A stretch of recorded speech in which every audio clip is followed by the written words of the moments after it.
when I stand accused by my regrets, and the devil roars his empty threats.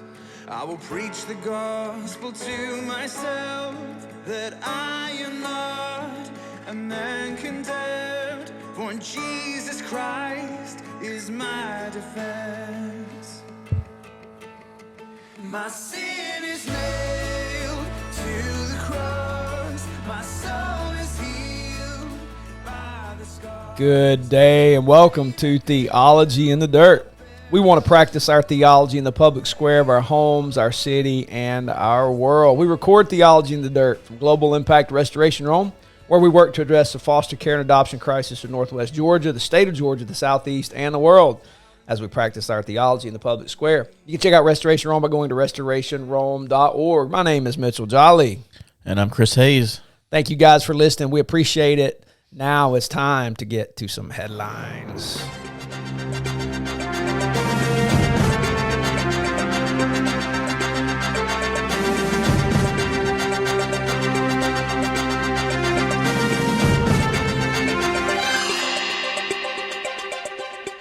Well, Chris, today on some of my quick hit headlines, Israel launched airstrikes at targets in Gaza and Lebanon early Friday morning after about 35 rockets were fired from Lebanon into northern Israel Thursday afternoon. The cross-border fighting marked the most significant escalation in hostilities between the two countries since 2006 war. A spokesman for the Israeli military said Hamas was behind the attacks from Lebanon, though no group claimed responsibility. The National Security Council on Thursday released the Biden administration's 12-page assessment of the August 2021 withdrawal of U.S. troops from Afghanistan, acknowledging the administration should have warned Americans and Afghan partners earlier about the risk of Afghan government's collapse. They culled several government agency reviews. The document also faults the Trump administration for negotiations with the Taliban to the exclusion of the Afghan government in 2020 and poor withdrawal planning. Supreme Court ruled Thursday. This one will be hard not to comment on. The Supreme Court ruled Thursday without explanation and over dissents from Justices Samuel Alito and Clarence Thomas against West Virginia's request to bar a 12-year-old transgender student from track team under state law that mandates participation on girls' squads be limited to biological women.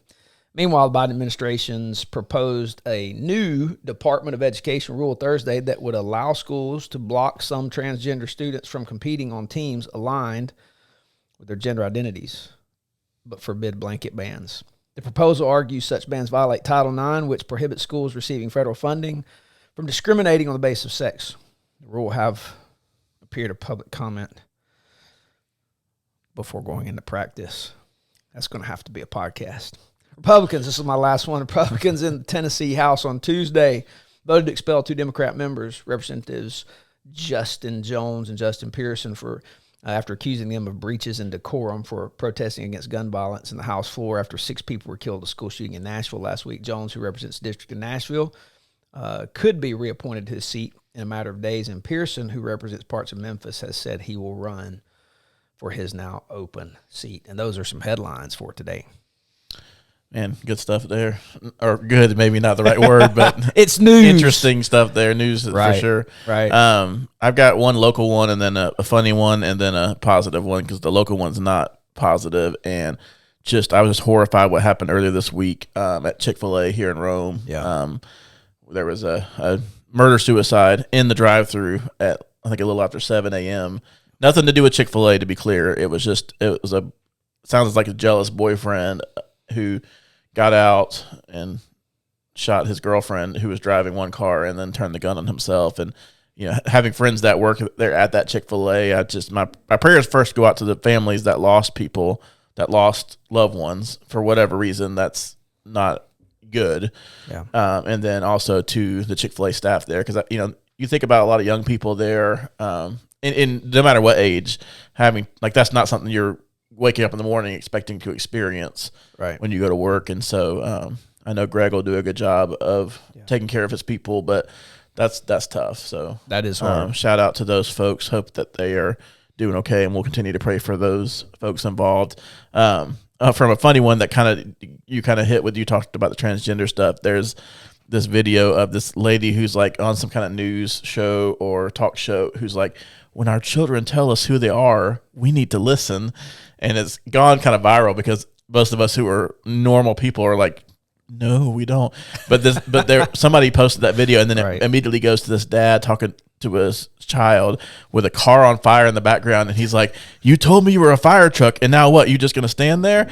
And that's awesome. So that's amazing. I busted out laughing at that because I'm like, our children say there are a lot of things, and no, we shouldn't just listen and accept it and just go for it. So parenting tip: do not trust your kids ever. Yes. Never trust your children, even when they're 18. And then my last one for today is, man, this is one of my favorite weekends of the year. It's Masters weekend. Whether you like golf or not, there's just something special about that event, the tournament, the, atmosphere, the fact that they're probably never going to get tickets to it because it's nearly impossible. Right. But they're so... And I read something today, like the Masters leaves about $250 to $300 million on the table every year because of things like their merch shop, it's only there. They don't sell online, but the stuff that people buy there and resell online go for hundreds of dollars. Right. And then the food prices are so cheap there. They're the same prices they've been for, over half a century.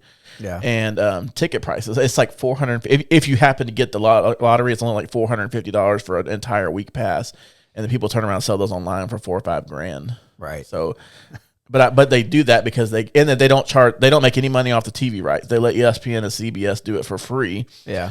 Because in exchange for them having control over right what's being shown. So I get that, but I get that too. And I think one of the things I love about that is the tradition of the Masters is more important than the financial boom they get off of it, which is still unbelievable. Yeah, they're still doing pretty good, but I've something about it. Still, it is special, man. I don't watch any other golf tournament the rest of the year. I keep up with UGA golfers. Yeah. But I don't watch any more tournaments. But I will stinking move heaven and earth to watch the Masters. I don't know why. The par 3 contest on Wednesday with the kids and the family, like it's just the whole thing is cool. It is cool. I agree. That's good stuff, man. Those are my headlines. I like your headlines, man. Now it's time for the show. Ladies and gentlemen, may I have your attention, please? It's time for the final countdown. The show starts in 10, 9, 8, 7, 6, 5, 4, 3, 2, 1. Let's rock. Thank you, voice. Well, today, where we are at this point in time, in the Eastern Time Zone, it is Good Friday. And today on our 80th episode of Theology in the Dirt, we want to talk about Jesus' death and resurrection because it is not just the Masters weekend, it's Easter weekend. Which is I more was important, laughing let me on clarify. the inside. I was like, yeah, that's why you like this weekend. But I don't know that the Masters normally doesn't happen on Easter weekend. It just fell this time. Yeah. Right? That's not normal. Not every week. Or not every year. It's not. Yeah. So, but this is Good Friday and this is Easter weekend. And so today being Good Friday, it's a day we remember Jesus' crucifixion. And question, why do we call it Good Friday? And why is it where we live, most people, not all people, but a lot of people have Good Friday off. It's a holiday. So we talk about the death of Jesus, his crucifixion, his resurrection today. That's a kind of a decent little segue. Why is Good Friday good when we're talking about crucifixion? And why do people have this day off? Yeah, it almost feels odd to call it Good Friday, I think, Right. to me, when you think about it was a very dark day. Right. But obviously the reason we call it, as believers, we call it Good Friday is because it's the day that the penalty for our own sins was abolished. It was done away with. Yeah. And so the evil and the darkness, and we'll get into some of that, of the crucifixion itself, produced a good that can't be paralleled. It can't be recopied. It can't be done again. And nor does he have to do it again. It was done once, and that was good enough. Yeah, that's good. And we have life. We have hope today because of this day because of what it represents. I do think it's interesting that it is. I mean, I'm off work today because of Good Friday, and not everybody is, but it is like a lot of the country is for different reasons, and it feels ironic when you consider the political and the cultural landscape of where we're at now. Like, it seems like that would be one of the first ones to go. Right. Nobody's going to shun a good day off, though. Right. Yeah. Whether they celebrate Good Friday or not, right?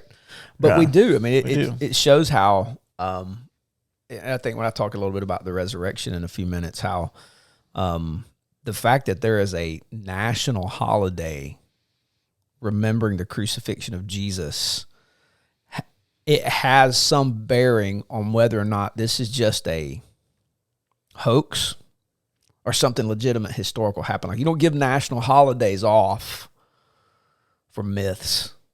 Right. You know what I'm saying? And so Good Friday, it's good for all those things, you said. And I think it's important to remember that it's good because God kept his word. He made this promise. He set the pattern. He was going to do this. He was going to pay for the curse of sin so that mankind could step out from under it through faith in Jesus. And so it is Good Friday because Jesus died in our place for our sin. Indeed.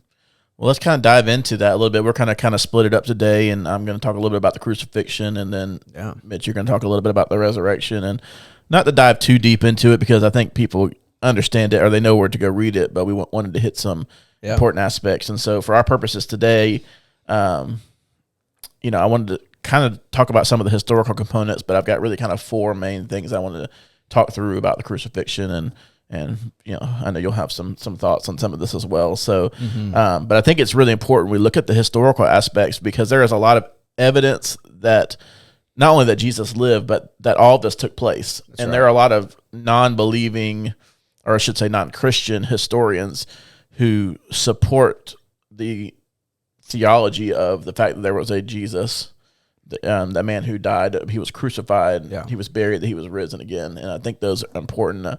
Everything from the basically illegal trial that Jesus went under that was held at, I may say this wrong, Caiaphas, I think that's how you pronounce it. It was actually held at his house. Right. And then the high priest Annas kind of oversaw it. This was not a legal way to do trials back then. You would have them in some sort of, political building or courthouse type thing, not at someone's house. And Annas and his family was known as a kind of corrupt high priest, corrupt family to begin with. And so just from that aspect to the fact that, and of course they did that because they didn't want to do it in public, because you can do a lot of dirty things in the secret in someone's house. Right. And all these political and religious leaders were there, on hand, already prepared to be part of this. Right. And then, the irony that Pilate gave the crowd the choice whether to save Jesus, an innocent man, or Barabbas, someone who had actually committed the crimes that Jesus was being accused of. Right. But even then, there's a sacrifice. It goes from that one for one sacrifice to one for all. Yeah. And there's a lot of people that believe Barabbas's first name was also Jesus, which I think is kind of interesting. Yeah. And that's not. I don't know that there's a way to corroborate that 100%, but it was a popular name at the time. Yeah. Well, Barabbas is a political hero. He's been part of the insurrection. He's trying to get rid of Rome, so he is definitely a popular figure. And his murder was for the freedom of Israel. So, and people loved him. He was a prisoner of Rome. He certainly wasn't a prisoner of the nation of Israel. Right. Yeah. But then again, the Pilate gives the people a choice, and of course they're going to choose the one who 100% guilty of all these crimes instead of the one who's being accused. That's right. And it's just, the whole thing is just interesting, and we could dive a lot deeper into that. But my first point of focus here is that especially when we talk about the historical context of crucifixion, is it was the most gruesome, painful, humiliating death someone could receive at this time. And in fact, it's very likely that Jesus either witnessed crucifixions or at least was fully aware of them happening. Yeah. Because where he grew up was probably just a few miles away from where hundreds or maybe thousands of these took place. Right. And so I had never really processed that before, but when you think about that, this wasn't like I don't know what's about to happen. Yeah. He knew. There were times prior to in the before it's recorded in some of the Roman archives and some of the records. There was one instance where they quelled the rebellion and crucified 800. I think it was 800 dissidents on both sides of the road leading into Jerusalem, and had them all dying there as people were coming in and exiting, and so it was a grim reminder that we run this show. Yeah. If you step up against us, this is going to happen to you. As all these hundreds are dying, we don't have a problem putting up one just for you. Right. So it's kind of like, dang, that brutality. It was intensely brutal. Absolutely. And they did it different ways. There was, upside down crucifixions. The most common shapes, if you will, of the cross were an X, an uppercase T, and then what's become the Christian symbol, kind of a lowercase T, where, you got the vertical bar that's a little bit taller, and then the horizontal bar that Jesus was killed upon is we believe to be that lowercase T. But even before the cross, he faced severe flogging, which, if you don't know what that is, go look that up. Basically, a fancier term for whipping, but the tool that they use for that, I wouldn't wish on my worst enemies. Yeah. And then you factor in starvation, dehydration, exhaustion, ridicule, and then he had to carry this unbelievably heavy wooden beam on his back to Golgotha. Right. And then again on the cross, the driving in of these large kind of railroad type spikes, these large nails. And if that wasn't painful enough, the longer you endured on the cross, the more flesh would tear away from those nails. Yeah. Your joints, your shoulders, things would pop out of place. Like, this was just a brutal way to die. Then you had the crown of thorns he had on his head. It was just, there wasn't much other brutal way to die. And then important to note, however, I think, was that if someone was not dying fast enough for the soldier in charge there, he would order that their legs be broken, right?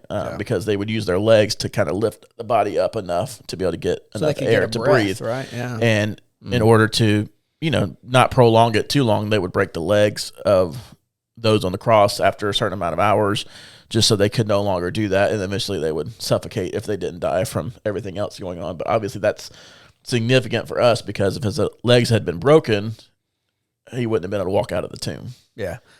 Well, and you have prophets speaking to not a bone of the Lamb of God. So even, and this is a good Bible study. You read the accounts of the crucifixion and resurrection, look at your references, because, some of this is great byproduct of modern scholarship is you can see some of these references from the Old Testament prophets. Not a bone of the Son of God would be broken. So God saw that. He saw too that Son of God dying in a manner that will fulfill His word. Mm-hmm.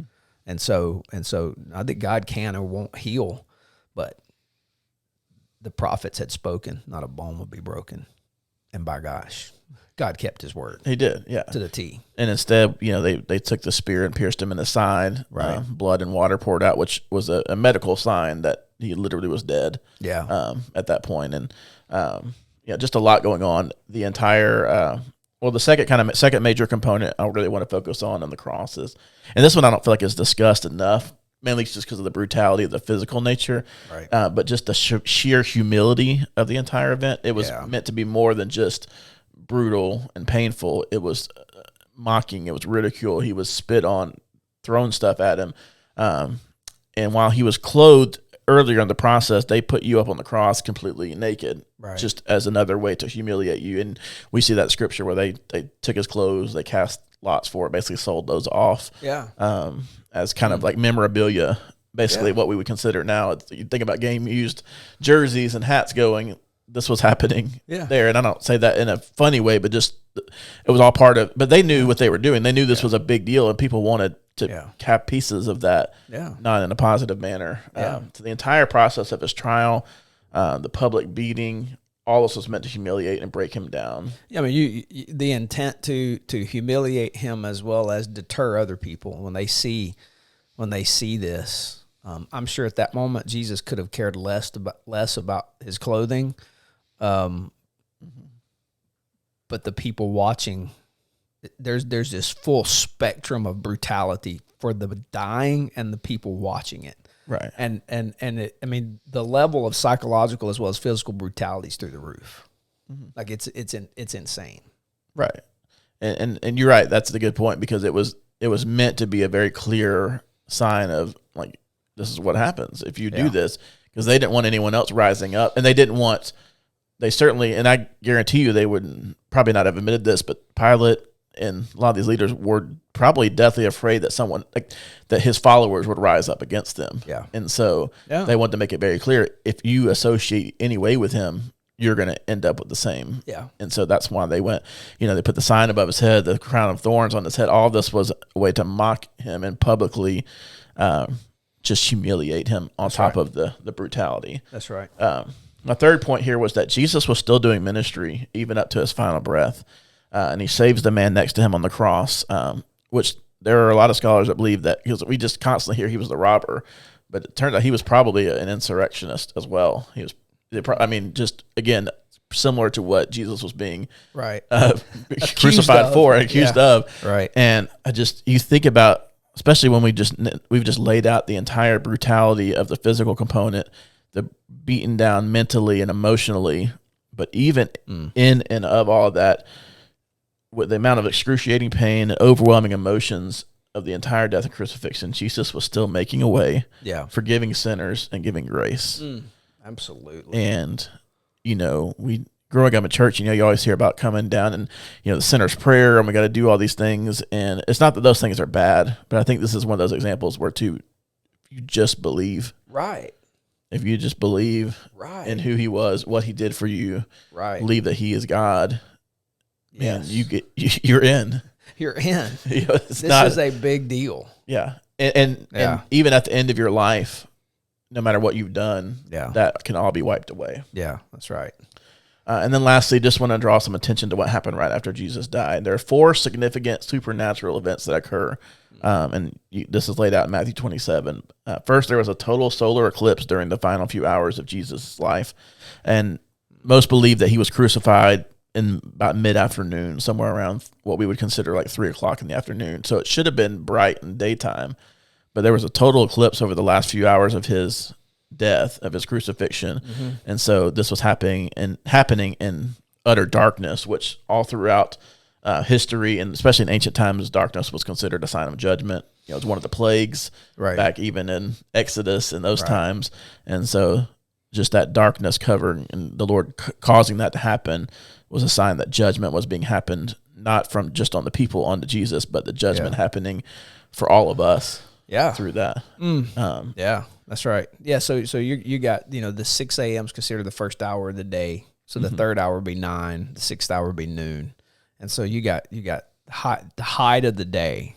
Right. There is now darkness covering the earth. And so there's this legitimate God working in the heavens to put on display for the world. This is a dark moment. It was.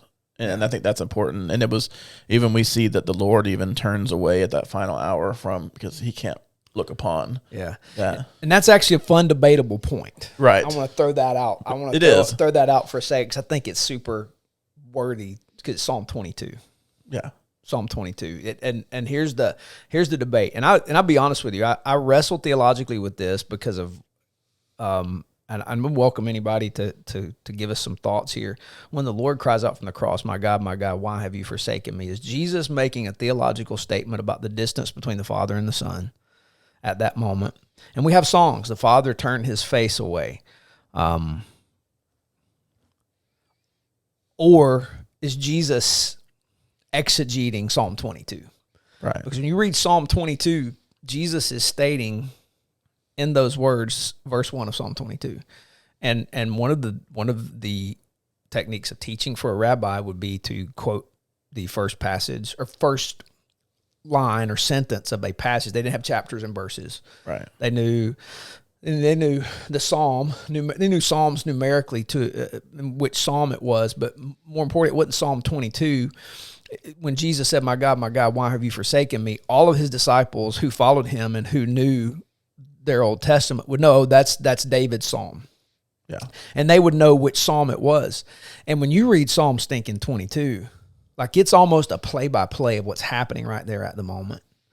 And is Jesus making a statement about the Father's distance from him, or is Jesus making a statement about I fulfill what is written in this moment? I think that's worthy for people to meditate on, because what's happening in that moment is Jesus is fulfilling the word of God. Like he is, everything written about him in the law of Moses and the prophets and the Psalms had to be fulfilled. Yeah. And so that's what he said. And so in Psalm 22, his disciples are watching this go down. They knew this psalm. And when Jesus cries that out in their minds, are they going, oh my gosh? They're looking around and they're going, this was written by David this long ago. And I swear this is happening right now. They wagging their heads. They're walking by. And like in their minds at that moment, like, something's got to be going off in them going, this, like I get goosebumps thinking about that. Like, what position were they in? What, did hope spring up at that point? They're like, okay, this is really hard, but like, this is happening. And so what is Jesus pulling off in that moment? That's deep and rich, because, man, the last verse of that psalm, oh my gosh, I pulled this up. The last two verses, their descendants will serve him. The next generation will be told about the Lord. They will come and declare his righteousness to a people yet to be born. And they will declare what he has done. I'm like, whew, glory to God. So there's something going off there in Psalm 22 that's deep and rich and powerful. When the Lord cries out in the middle of his anguish there, something's happening. And it's connected to Psalm 22. I just did, man, if you guys haven't read Psalm 22, go read Psalm 22. And then go read the crucifixion accounts and marvel. Mm-hmm. Those are those things in the Bible where you read them and you go, this isn't a mistake. You know what I'm saying? Like, right. Like this is either the best hoax that's ever been perpetrated on mankind. Like literally. Somebody's like, hey, this would be awesome if we put these words from Psalm 22 in Jesus' mouth on the cross. Let's make this stuff up. Yeah. Great hoax. We got a day off today. Good job. Or Jesus is God. And at that moment, and you don't have any option there. There's not a lot of room to run. No, there's no in-between. No, there's no in-between. This is legit the most amazing hoax ever played in the history of the world.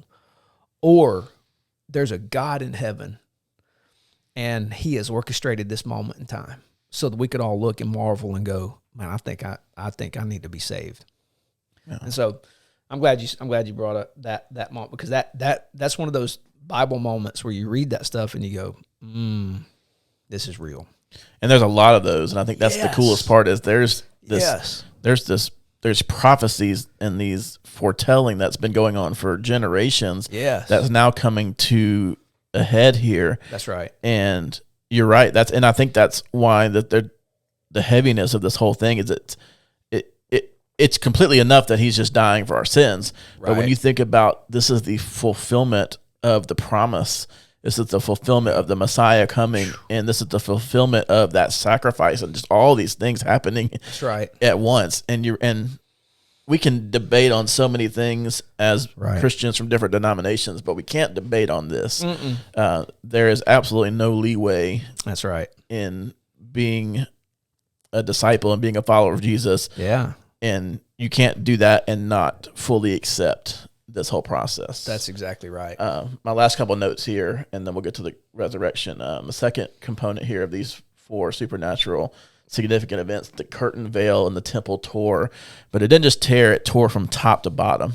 And that's significant because if it was bottom to top, then it would be easy to say, well, just somebody went in there and tore it. Now, granted, this was a thick, heavy curtain, so it would have been hard to tear anyway, but the fact that it tears from top to bottom, again, something else that's foretold in Scripture, just an incredible event in and of itself.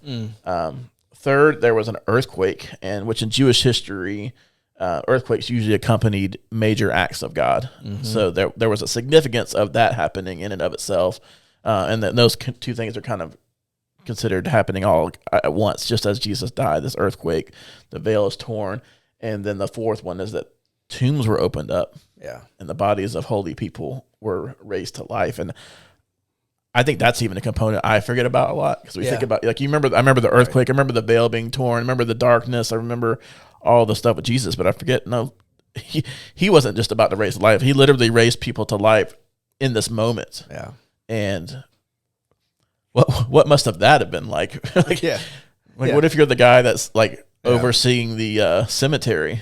Yeah, like and what, like dudes what's are happening? walking out of tombs. Yeah. And you're like, And then like, did they stay alive? Like, did they go visit their families? Like, Right. I know we don't have all that, and it's maybe not significant enough Right. with the rest of the story, but it just like that's Yeah. like, what would you do? You're sitting at home having dinner and then or Right. lunch or whatever, and then like here comes Grandpa Joe, who's Yeah. been dead for 50 years, right. and I don't know. Yeah, again, I'm just No, making light of it, but that's a pretty incredible thing. absolutely. And so again, all these were just to signify the judgment that was poured out on Jesus on our behalf, and I just say glory. Yeah.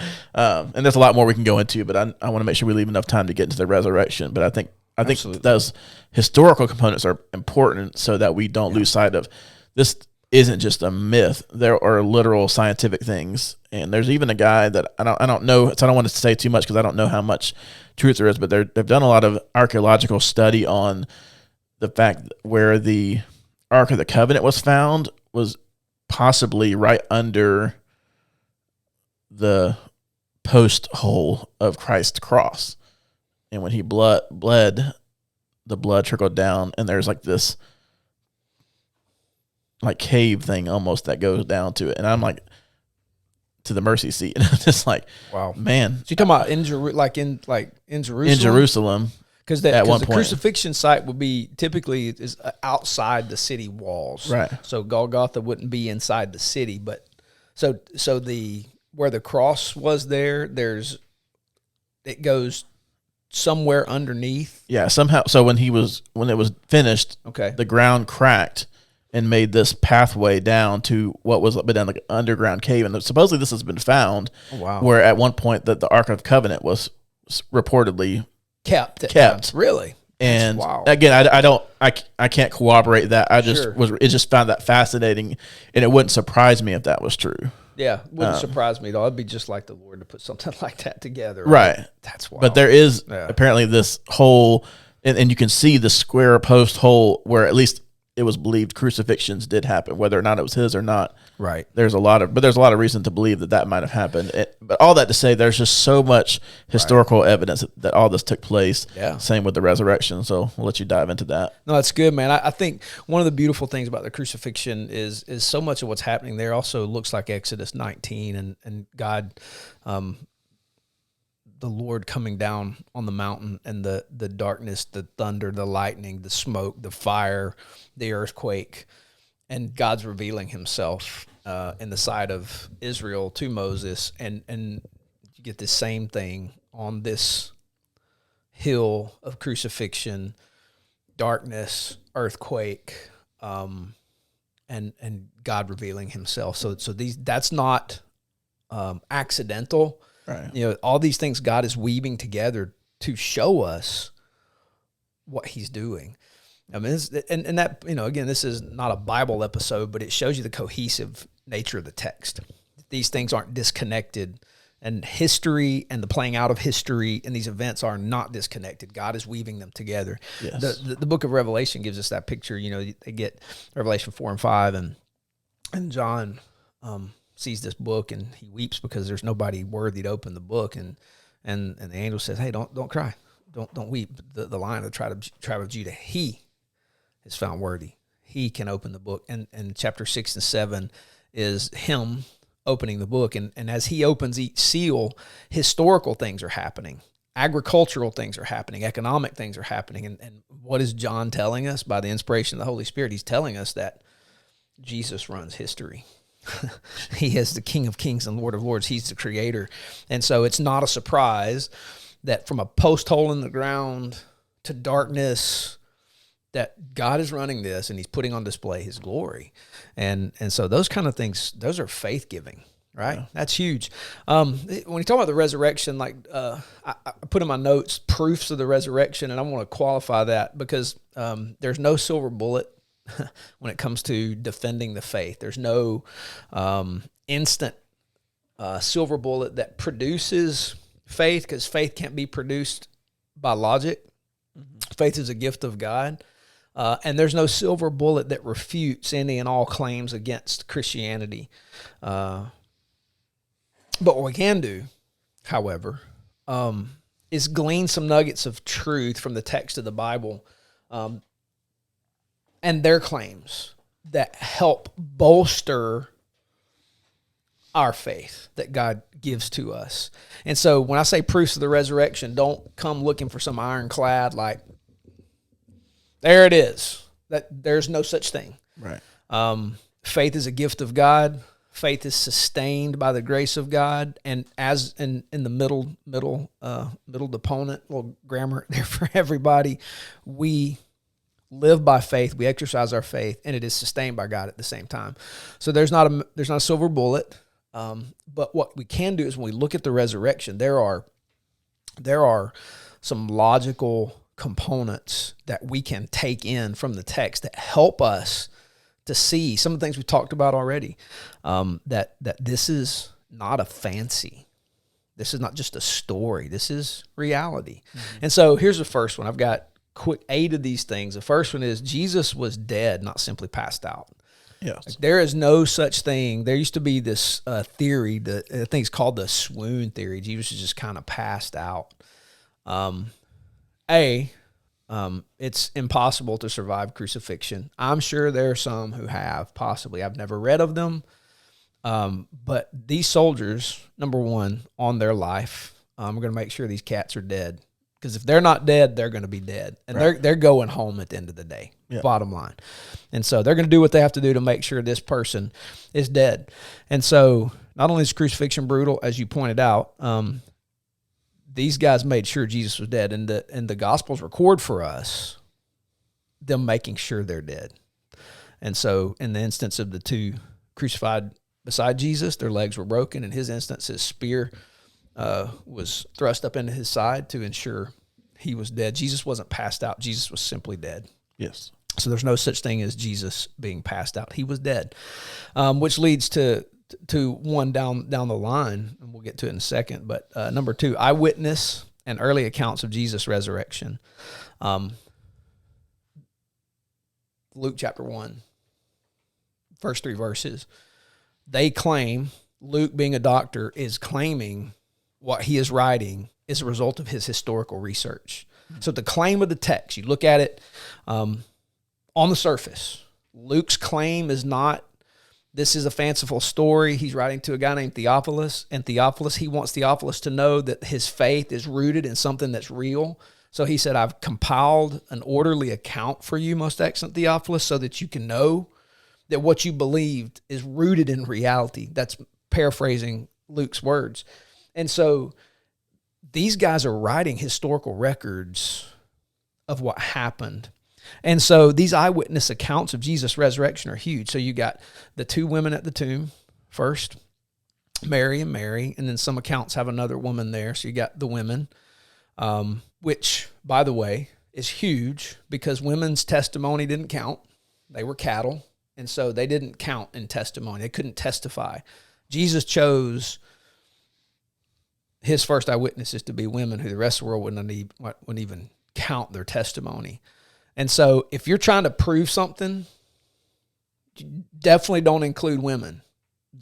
So if they're just making up a story, they're going to, Peter saw it. No, it was 2 women. So they're not making up a fanciful tale. They're just telling the truth. Yeah. And so these eyewitness accounts from the Marys, then to the apostles, then to the larger crew, and then as Corinthians points out, to 500 at one time. And so these eyewitness accounts are vital. And so they're recorded for us. Or they would have, I don't mean to cut you off, No, or they would good. have, he would have said, well, the soldiers guarding the tomb would have seen him, even though we know that they weren't awake at the moment. Yeah. And then they get paid off. In Matthew's account, they get paid off, keep your mouth shut, and we'll keep you out of trouble. And they're like, just don't let us get killed, man.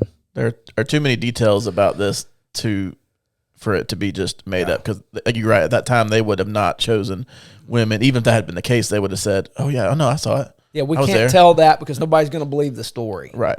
So, Mary, thank you. But you just sit down and shut up. Right. Because they're not going to believe this. It's like, no, these women saw it. I don't care whether you believe it or not, they saw it. Mm-hmm. And if you're making something up, because I know this from raising kids. By the way, this is a parenting tip. You can tell the truth from a lie based upon if it's too good to be true, it is. Right. Right? And so if it's like they just produced all these men witnesses at first. No, that's not what happened. The women's job was to they cared for the bodies, so they were going to come and do their stuff. And they got there. And so, yeah, these too many eyewitness accounts that are contrary to culturally acceptable norms. And they weren't trying to be culturally acceptable, just trying to tell the truth. Yeah. So that's just huge for me. 3, the empty tomb. Jesus is a historical figure. Far too much extra biblical evidence to that. Jesus is not a myth. He's a real person. Born, lived, died. And they just ain't no body. Just not a body. Yeah. He's not there. And so there is a legit empty tomb. And so the fact that there's no body, either best hoax ever in the history of the world, ever, like awesome. Like you guys created a worldwide phenomena that's gleaned uncountable amounts of money, moved entire population, shifted culture. Or dudes, God the Son is alive. Right. So you got to pick a side there. Right. And so there is an empty tomb. There is simply no body. Number 4, Jesus' appearance to people and he continues, and that's kind of the eyewitness accounts, but Jesus intentionally shows himself to people. So it's the eyewitness account is one. These two are really one, but I broke them down into 2. There's the eyewitness accounts, but it's not like they stumbled upon him. Right. He intentionally revealed himself to them. Like he said, the angel in Matthew 28, the angel says, "Hey, go tell the apostles, meet him in Galilee, and there you all gonna see him." And so they're excited, and they leave, and then they run into Jesus. Mm-hmm. And it's like Jesus could have waited to Galilee, but he didn't. He gave them a task through the angel, and they're getting after it. And while they're obeying, he shows himself to them, and that makes me happy. Well, and he didn't show up as a ghost, like No. his ghost still has the wounds. Yeah, So it's not like they didn't just find a lookalike to pretend to be him either, because who's going to volunteer to that's right. have holes in their hands or wrist or in their side? He maintains his form because he's the eternal Son of God, and the truth of the matter is that is what the eternal Son of God looks like. He's always looked like that. That's why we bear that image. It's not just the immaterial parts. Our physical bodies are part of the image of God. Jesus looks like us. We look like Jesus. That's why as Christians why Gnosticism and any movement inside Christianity that says treat this stuff poorly is evil. It's not poor. It's the image of Jesus, the eternal Son of God. So when he's raised from the dead, he doesn't take a new form. He still has that form that bears the scars that sin cost. And so the Bible tells us when we see him, we're going to be like him because we'll see him as he is. So when he raises us, this body will be transformed to one that will never die again, but it's still going to look like this. That's good. Yeah. And so, he appeared, and so the women run into him because he reveals himself to them, and they worship him. Beautiful. So Jesus he appears to people because he intends to do good things to them and show them. Number 5, the transformation of the apostles. There is no way to explain how these apostles go from unbelief and in Peter's instance, Thomas doubt. Peter has a moment of fear and gives in. James is just kind of the skeptical brother. James, so you got James, the skeptical brother. You got Peter who gives in to fear, and you got Thomas who just doubts. And what we have on the backside of the resurrection is Thomas going to India. Like Thomas, there's a history in India of the apostle Thomas. Man, he set out on the mission. He's got to get after it, boys. Yeah. And so the gospel goes to what is India now because of Thomas. Like, you don't do that for a hoax. Like, you find a way to get rich, hang out in Jerusalem, feed yourself, make it to the end, nice, comfortable life. No, Thomas gives his life up in India for the sake of the resurrected Christ. Peter will end up being crucified upside down because he didn't consider himself to be worthy to be crucified like the Lord himself. James is going to be martyred. I mean, these guys' transformation has to be rooted in something, and it's not to keep a hoax alive. Right. Well, and they don't go to those depths of doing that if Jesus simply just died and that was it. Yeah. I mean, and the interesting part is he told them this was going to happen. Like they saw him raise Lazarus. I assume that they were all there when he did. So But it just goes to show our weak ability, our weakness and our vulnerability to accept those kinds of things. And so if they didn't witness that and get to walk with him again, that's what ultimately was the catapult or the catalyst to get them to go and build his church. Amen. That's right. So then this was connected, the apostles' willingness to die. So they were transformed in their character, but then that transformation produced the fruit of being willing to die. That's number 6. Number 7, presence and growth of a Christian church. You can't explain the presence of, and here understand, like, the people of God, not a building. A building is not a church. But the people of God, like, organized by city, interrelated, networked across the world, become a force that absolutely over time shatters the Roman Empire to the place. Now, you get mass corruption, past the Edict of Milan, 312-ish, where you have the Holy Roman Empire. But the Christian church's presence can only be explained by an event such as the resurrection, where the founder of this movement is alive. There's no other way to explain that apart from something supernatural happening.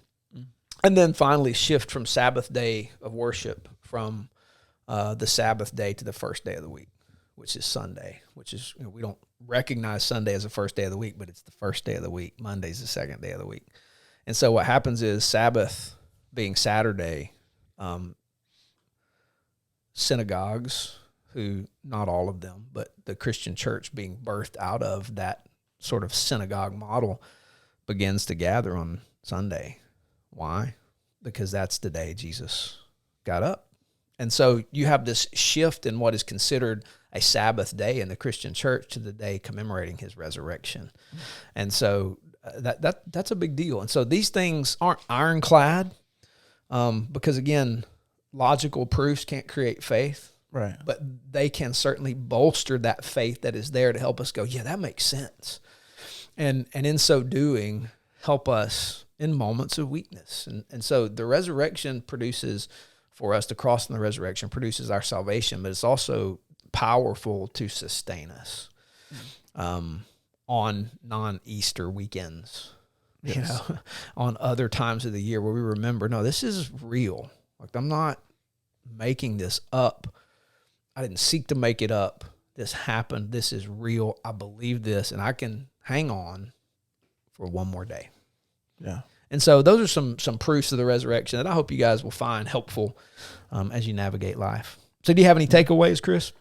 I think just, nothing fancy today. I think the takeaway is just, number 1, repent and believe. Amen. If you're not.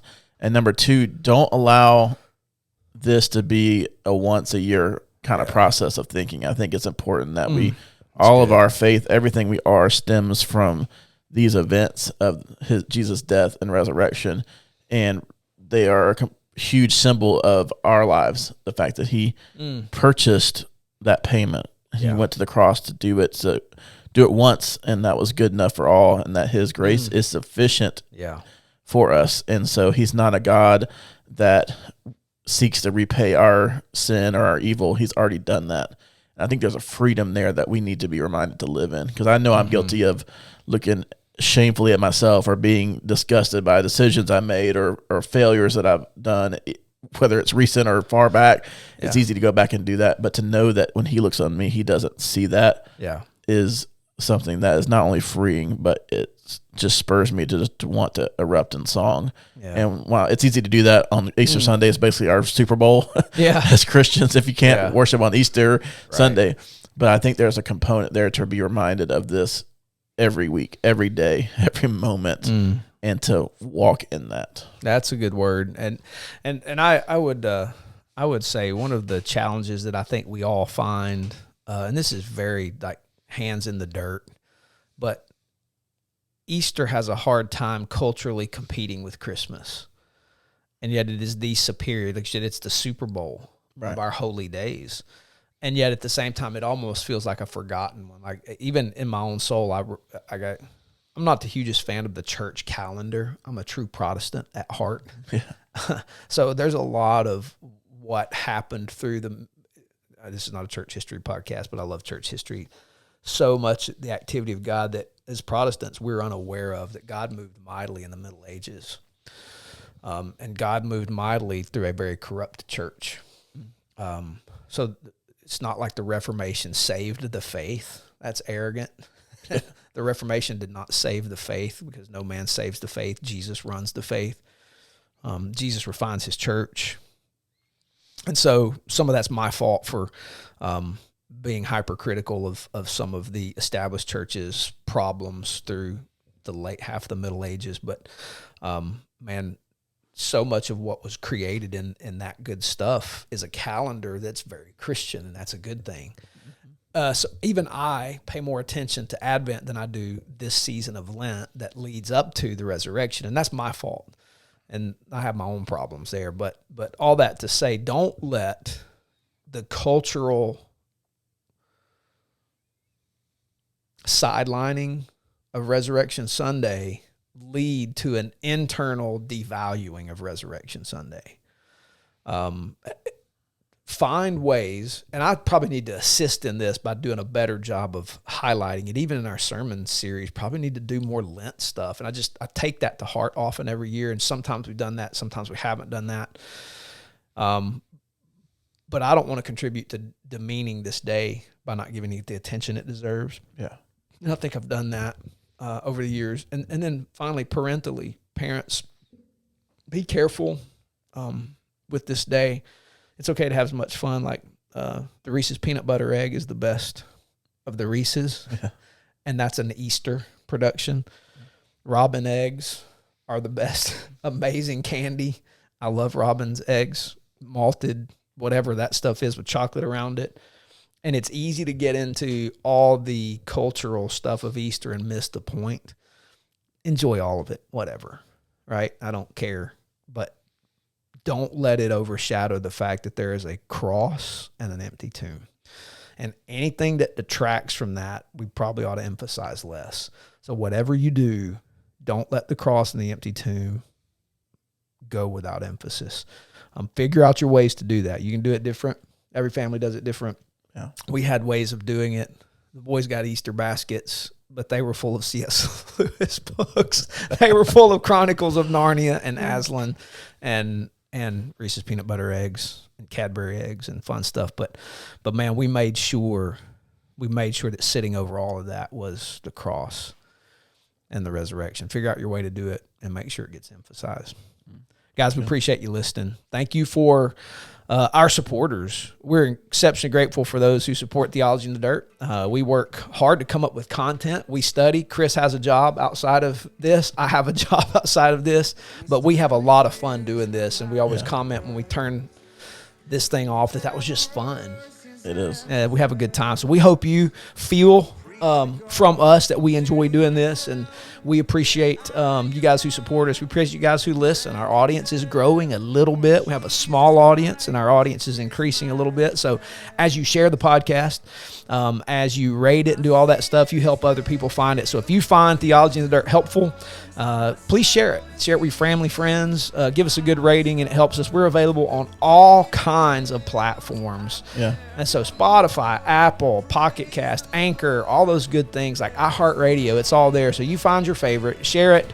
And if you have any feedback for us, anything you'd like to hear, you can give it to us at theologyinthedirt@gmail.com. Y'all have a great Easter weekend. Jesus is alive. Out. Peace out. Like the arrows of the enemy, I will run again to Calvary, that rugged hill of hell's defeat, my fortress and my victory, my sin.